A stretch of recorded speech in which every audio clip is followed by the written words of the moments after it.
to get to sustained healing, you do have to get to the root of problems.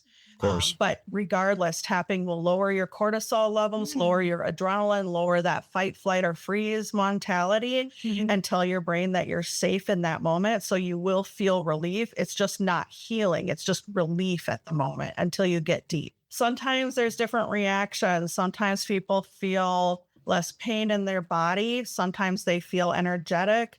Sometimes they say they don't feel anything at all, but a week later, they'll say what a beautiful day it is instead of having a list of complaints, things like that.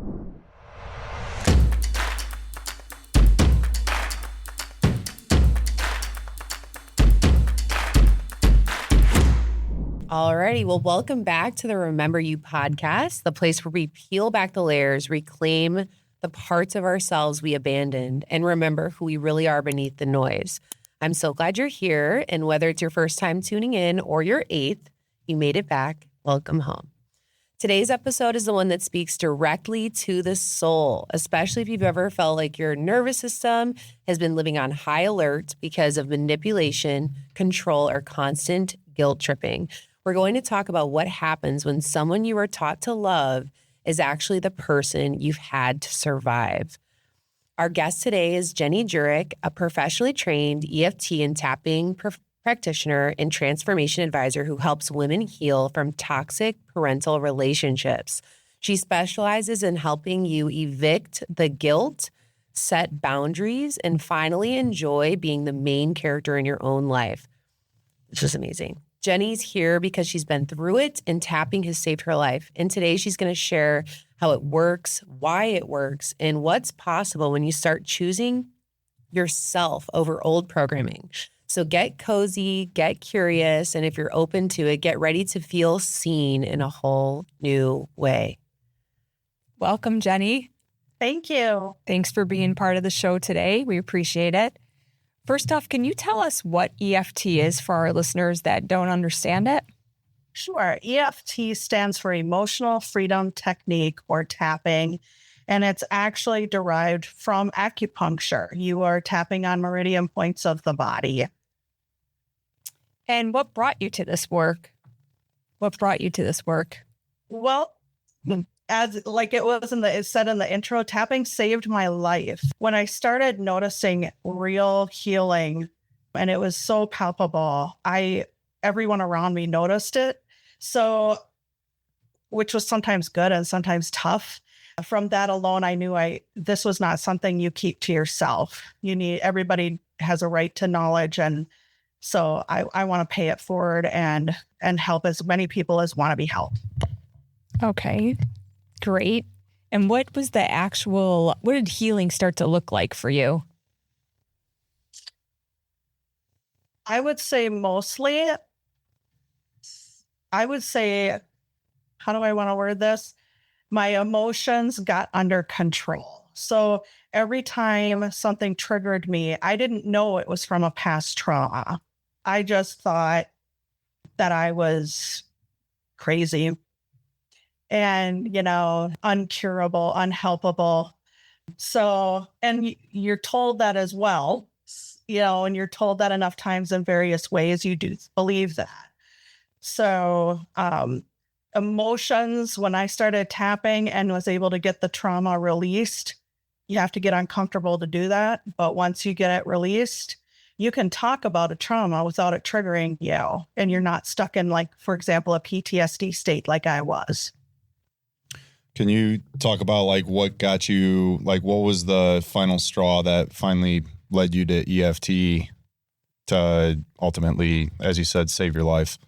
Yeah, I, about 6 years ago, had a meltdown and it landed me in a hospital. I was frozen, couldn't make a decision. And my emotions were wild. And it was a live or die moment for me. And I was introduced to tapping from someone. It's not a medically, it's getting there, but it's not a medically, I guess, accepted thing quite yet. There's lots of studies out there that show it's helpful, but I was introduced to it, never heard of it, didn't know what it was, but I'm like, why not give it a shot? And did you understand what the traumas were at the time? I'm sorry, I couldn't hear. Do you kind of want to ask the question? Can try speaking into the mic. Do you understand what the traumas were at the time before you started EFT, or did you find out afterwards, after you started? I found out afterward. I didn't know anything was related to trauma from my childhood. I had been to talk therapy, which did nothing for me personally because there was never any solutions introduced. Medications for depression just felt like a Band-Aid covering a wound without the wound actually healing. So that was pointless. So tapping for me was like a last straw. It's a live or die. Like, if this doesn't work, I probably won't survive. You know, that was the moment where my headspace was. Yeah, I think seeking alternative remedies kind of gets to that point with a lot of people, right? Where you try Western medicine approach, try all these things, you find out it masks the symptoms, not necessarily removes them. With that last resort being EFT, how did you get introduced to it? Like, what was the connecting the dots looking back? How did that look like? You went in the ER, then from there, what happened? So once I was settled down, it was just someone, I don't want to get into too much detail, but it was someone in the hospital that had tried it for themselves. And so I was introduced to like a seminar or a world summit type thing where a bunch of these tapping folks get together and they talk about what it is not, what it works for, why it works, and the history of how it began, all of that. And during that summit, you're tapping. And I found myself like really being triggered, but feeling really good afterwards for the day. This wasn't a one-day thing. This was like a 10-day summit. It was not like this one and done thing. There were 10 days of solid tapping, and they talked about trauma and the brain. So the brain really fascinates me, and that's where this starts, and that's why it is effective. So it works with the amygdala in the brain. This is the emotional center of your brain, the fight, flight, or freeze. Mm-hmm. And when you're tapping, you're telling your subconscious mind that it's okay to face this trauma because you are safe now to deal with it and you're safe to let it go. So that I just started doing that. And then I connected with a professionally trained tapper that would help me with the deep rooted trauma. I didn't know where to begin with that. It all started with her asking me questions. And that's how that all started. So where on the body did you begin the tapping? So there's several meridian points on the body, the side of the hand. So you would start tapping and you would start with the side of the hand. Mm-hmm. Then there's the inner eye or the eyebrow point, inner eyebrow point. Aren't these like the side of the eye? And then you're going under the eye. And then you're going under the nose, under the mouth. And then you're tapping on your collarbone, just a little below it. And then underneath your arms. And then on top of your head. And that's the sequence that I was taught and that I do with my clients, because there's more, but I really don't go into those unless someone's uncomfortable with a certain tapping point. Sometimes the collarbone is real tender for people and it just does not help. So I'll use a different tapping point like the wrists, or if someone doesn't like to touch at all, I just hold your fingers to your eyes. Don't tap. It's still effective because you're signaling your amygdala that it's safe to be calm and it's safe to talk about a tough subject. Wow. That's all. That's what the conscious and subconscious, that's what it's for. Verbalizing what's going on while you tap. It's telling your mind that it's okay to do that. You're safe to do that because all your subconscious is doing is trying to protect you. Interesting. So common client breakthroughs. So what have you seen? Well, it's different. Some of the things I've seen the most, I would say, well, let me be clear with this. EFT doesn't erase past trauma or keep future traumas from happening. Life still happens. But what the process does is release the past trauma and even trauma that's happening now from holding space in your brain and holding it in your body. So part of my meltdown was that my traumas couldn't stay in my body anymore. So my body reacted in order to survive. So one breakthrough that I see, once trauma is starting to be released, it's possible to discuss that trauma without feeling triggered. And in my case, that allows me to now talk about it and help other people with it because I'm no longer triggered. My mind says now, oh, you're safe from this now. I don't need to protect you now from this. So go ahead and talk about it with others. That's okay with me. That's your brain telling you that. So another big breakthrough I see is clients that release trauma, especially parental trauma or religious trauma, find themselves willing to forgive. I also did. And this is a strange one for me. So forgiveness doesn't accept or excuse the actions of a person that hurt them. Not sure why society is so into strongly believing that that's the case. That's actually a lie. So forgiveness releases my clients and it released me from the abuser that was still controlling me in my head, which in my case was my mother. It sets me free, not her. Yeah. So, yeah. Okay, so that's really interesting. So how many sessions does it usually take? Because I know you, like, when you first went through your transformation, you were tapping a lot because you had a lot of physical symptoms, right? That needed to get taken care of, like fevers that you had no idea where they were coming from and stuff like that.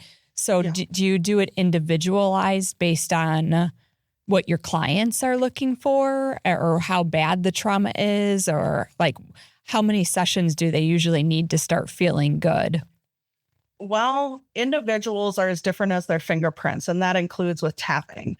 So for me, let's start with me. I was tapping 7 hours a day for a month straight every day because I was so sick and tired of where I was at. I was willing to do the ugly crying and the uncomfortableness and face it all because I was tired. I was ready. So most people are not at that point, but I was. So a month later, I'm a completely different person. I don't tell my clients that.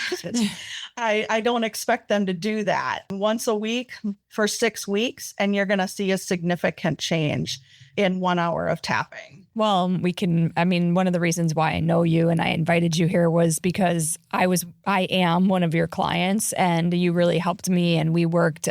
It depended on what my schedule looked like, but we worked usually every other week or so for quite a bit to help me get through some trauma that I dealt with in my childhood, but also divorce and other things. Jenny helped me also get through some stuff with my business. So I saw how you work, and you basically are very, like you said, it's different for everybody and you work based on their schedules. And so when you said triggered, that meant that people maybe start crying or are unable to talk about a subject. Is that the trigger? Sometimes it is. For me, for example, it could be a thought, it could be a memory, it could be someone's voice that will put your mind back into, oh, that's that similar thing that happened to me when I was 7. I'm going to protect her now or him.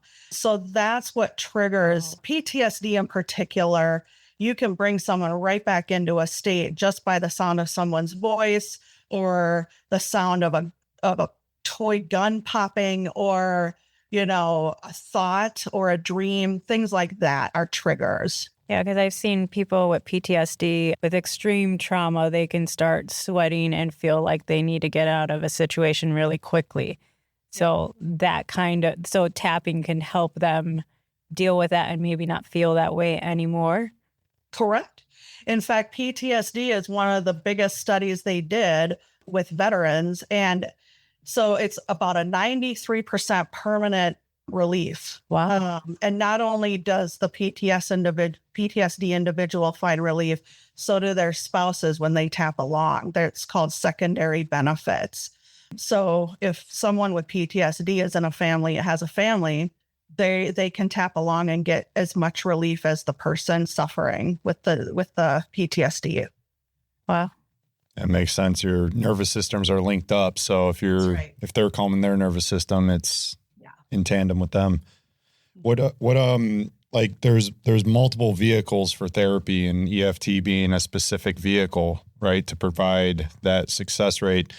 Like with your clientele, who do you find is like a good candidate, open-minded, open-hearted to be able to really take in the EFT? Because that's usually what I find is the effectiveness of the vehicle is how open they are to actually, bring the signals in and actually get the most out of it.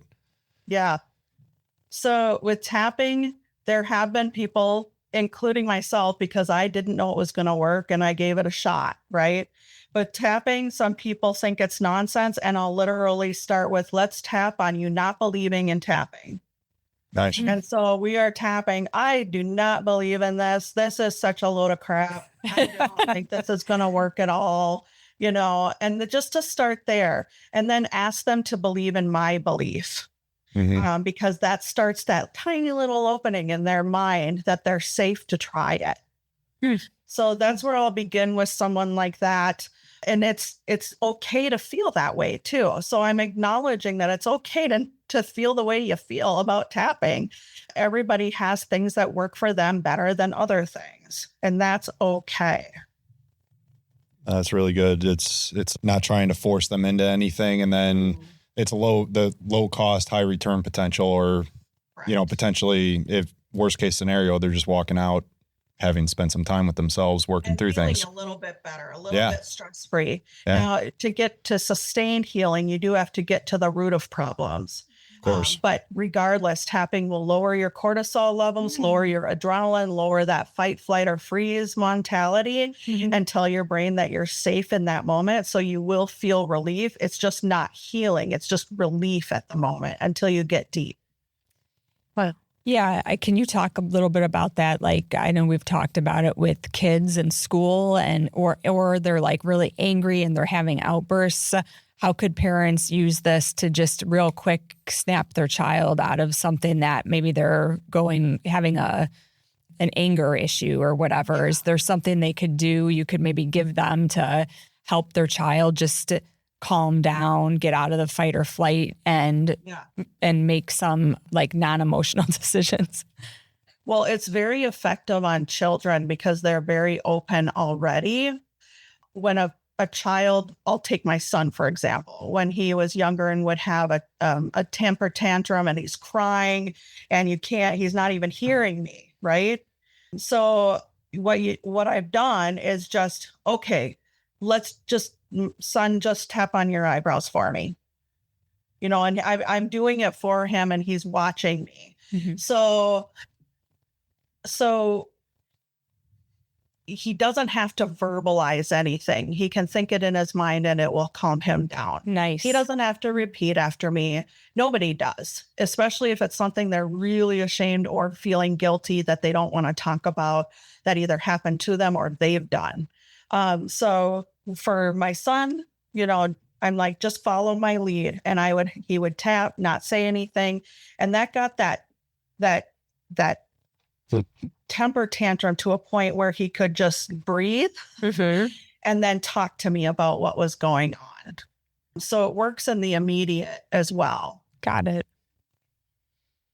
What have you noticed in your personal life, and you could probably speak behind, and I'm sure Christina could also speak on this, but like the calming effect, as you mentioned, like with a spouse or partner, being able to tap with them, the breakthroughs that they've had in such cases of, children not listening, misbehaving, or, life around them is chaos, but then they start to cool down, calm down, heal these traumas, the domino effect that comes from that.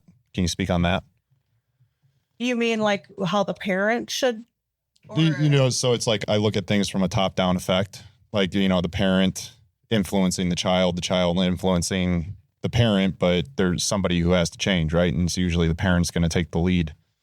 Well, yeah. I mean, parents think that they're supposed to be perfect and they're supposed to behave perfectly and react perfectly. And when you have a child that is frustrating you or making you angry due to something going on, everybody thinks that they can handle it in the moment, but give yourself grace to be human. You're not. So start tapping. I'm really mad that my child's doing this right now. I don't even know how to deal with this. Tapping works when you're really, really raw with your feelings. And you can say this in your head. I'm only verbalizing it for you right now, but you can say this so no one's hearing you, right? Tapping, you're frustrated with your kid. You're frustrated with yourself that you don't think you're reacting the way you're supposed to, the way society says you should. You're tapping on every raw feeling and thought that enters into your head. That will help you then make a focused decision on what to do next with your child. Nice. That makes sense? Yeah. It seems like it just gives you time and space along with that connection to the unconscious you're talking about to really observe the feeling as opposed to judging it. Mm-hmm. Right. And our first inkling is going to be pretty much acting how our parents acted towards us. It's that, whether we like it or not, I mean, we pick up things that we were taught. We have thoughts and processes that we were taught. So it's unavoidable. And the tapping gives you grace to cut through that and think of things in a new way and change your perspective and break the chains sometimes in certain cases. Very good. I think we're ready to have you walk us through a session if you don't mind. And for the listeners or who might be listening, you can kind of tap along with us. If you kind of say, okay, move to your shoulders or whatever as you're doing it, if they're not watching this on YouTube or whatever, so they can follow along. And obviously, if you're in your car, pull over to do this or just kind of learn as we're going. Mm-hmm. So one thing that we could do is most everybody on this planet right now is feeling some kind of overwhelm. Mm-hmm. And it can be anything at all.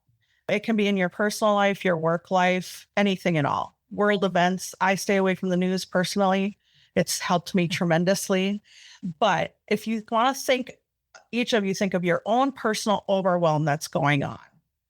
And then what we're going to do is I'm going to say very generic statements, but you focus on that particular thing that's overwhelming you right now. Okay? Mm-hmm. And then you can just follow along either out loud or in your mind. It doesn't matter. It still works. Okay. So let's start tapping on the side of the hand. Even though I have this incredible overwhelm in this situation in my life right now. Even though I have this incredible overwhelm in this situation in my life right now. I choose to believe I am okay in this moment. I choose to believe I'm okay in this moment.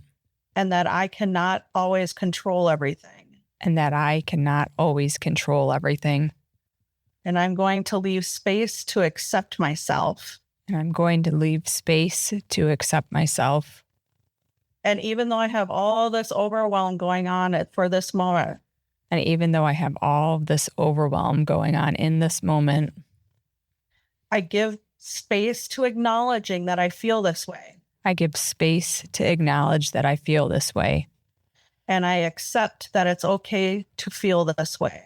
And I accept that it's okay to feel this way. And I give my mind permission to relax. And I give my mind permission to relax. And even though I have all this overwhelm going on. And even though I have all this overwhelm going on. Everything is out of control. Everything is out of control.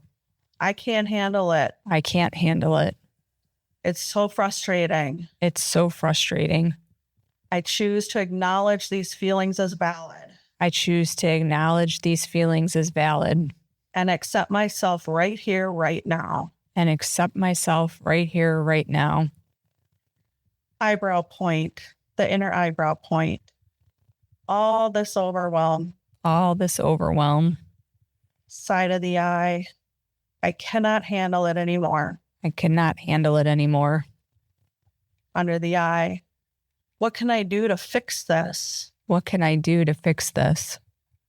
Under the nose. How can I handle this? How can I handle this? Under the mouth. It's impossible. It's impossible. Collarbone. It's never going to get better. It's never going to get better. Under the arms. This is the worst I've ever felt and I'm going to feel ever. This is the worst I've ever felt and I'm ever going to feel. Top of the head. And this overwhelm is always going to be there. And this overwhelm is always going to be there. Inner eye point, eyebrow point. But what if there's a new way of looking at this? But what if there's a new way of looking at this? Side of the eye. Giving myself some grace. Giving myself some grace. Under the eye. I cannot control everything. I cannot control everything. Under the nose. Nor was I designed to control everything. Nor was I designed to control everything. Under the mouth. So I give myself grace right now. So I give myself grace right now. Collarbone. I give myself permission to let this overwhelm go. I give myself permission to let this overwhelm go. Under the arms. I choose to let this go from my body and my mind. I choose to let this go from my body and my mind. Top of the head. From every cell in my body, I let this overwhelm go. From every cell in my body, I let this overwhelm go. Eyebrow point. I know I cannot control everything, and that's okay. I know I cannot control everything, and that's okay. Side of the eye. I give myself permission to relax. I give myself permission to relax. Under the eye. I give myself permission to focus. I give myself permission to focus. Under the nose. I give myself permission to release it from my body. I give myself permission to release it from my body. Under the mouth. It's okay for my mind to relax. It's okay for my mind to relax. Collarbone. It's okay for my mind and my body to relax together. It's okay for my mind and my body to relax together. Under the arms. Overwhelming situations do not define me. Overwhelming situations do not define me. Top of the head. It's just part of life. It's just part of life. Okay, let's gently stop tapping. Anyone feeling anything in particular? Every time I do this, my eyes water. It's like a release. I don't know what it is. Sometimes there's different reactions. Sometimes people feel less pain in their body. Sometimes they feel energetic. Sometimes they say they don't feel anything at all, but a week later, they'll say what a beautiful day it is instead of having a list of complaints. Things like that. Sometimes people just feel tired. I usually feel tired. I would, something that came to mind while I was tapping is in the world of like strength and fitness and all this, there's this new focus on fascia on a whole nother level. Have you tapped into any, pun intended, any connection or correlation with fascial work and tapping? I haven't personally, but it's a very good thing to do. Yeah. It's a very good deal. It can clear the lymphatic system, fascia. It can clear. I mean, if I could get into a whole other branch of hour or two of the physical effects that tapping has done through studies, that there's been genetic changes. People that think they have genetic diseases, not so much when you tap. So it is really affecting. It's the mind. The mind is so much powerful than people understand. And healing is something you have to want because the mind already wants it. So if you can get into that and ignore society, you can clear anything from your body that you want to clear. Now, is that a one and done? No, that is not a one and done. But yes, you can clear a lot of things out of your body physically. How did you find? I felt calm. I'm calm. I feel calm. Well, that's a good thing because I was a little maybe upset earlier. But yeah, so that's good. So yeah, I was the same way after what we had. We had like a whole issue with everything with the mics and the video setup. So I was like a little on edge, and now I do feel the same way, like a little just like, oh, it's okay. Yeah. It just is. Right. And even when I'm tapping for somebody else, I'm getting those benefits. I also feel calm and better when I am tapping with someone that needs it. I still get that benefit. Not everybody does. I happen to be one of those that can get those benefits. That's awesome. I think it's, one of those things that you, like you said, somebody feeling better a week later, I'm sure you as a practitioner, you're able to connect the dots a lot clearer with this, having done it and being able to see the connection between A and Z, or as I call it, like A and 1. They're two different worlds, but they do connect. But the more you do it, I'm sure the more connections people make. Yeah, if you want sustained healing, you do have to get to the uncomfortable. Mm-hmm. There's just no way your brain's going to release it because it wants to protect you. What your body is doing is surviving. Your subconscious is not meant to thrive. It's meant to survive, to help you survive. So if someone's like, you're not crazy, you're not broken, one of the questions, like, how do you normalize that? Yeah. Well, you were not meant to thrive. Your brain was meant to survive. For example, our ancestors, if you walked along nonchalantly, just going about your day, well, the jaguar made you his next meal, right? So your brain was designed to protect you from watching out for those predators. Yeah. Our brains do not evolve the same way other things evolve. So our brain still thinks we're looking out for that jaguar, except now it's an abusive individual, whether it be a boss, a parent, a religious leader, however you want, whoever came into your life to do that to you, right? It's just that your mind is like, I got to protect. I got to survive from this thing. But it's not healing you. And time does not heal all wounds. It encapsulizes in your brain. And you can see when someone is tapping on a functional MRI, you can actually see what's going on. Neural pathways of trauma stop firing. New ones start developing when you're healing. That's powerful. Fascinating stuff. Yeah. Well, I think we're at our truth or myth time. Oh, Our audience tends to love this. It's kind of like a rapid fire. Justin, do you want to do it? Sure, we'll fire off here. So we're going to answer what comes to mind first, truth or myth, and you can explain it if you feel called. Ready to go? Awesome. So tapping is just woo-woo nonsense. myth. You need to forgive your parents in order to heal. Myth. Setting boundaries means cutting people off.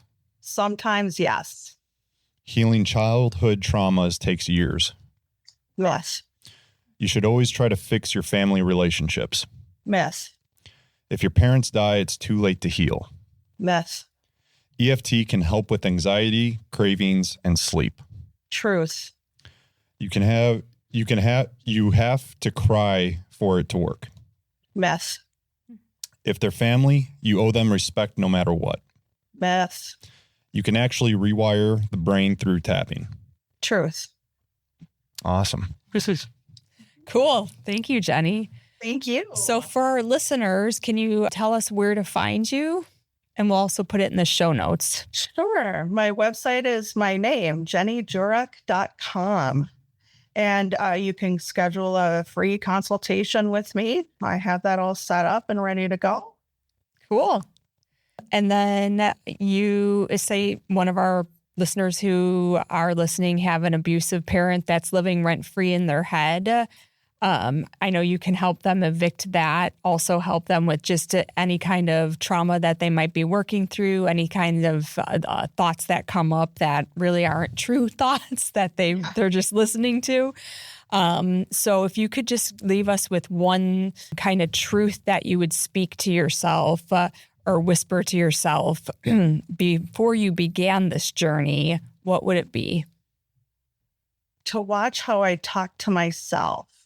So would I talk to you, Christina, or my child the way I talk about myself to myself? Mm-hmm.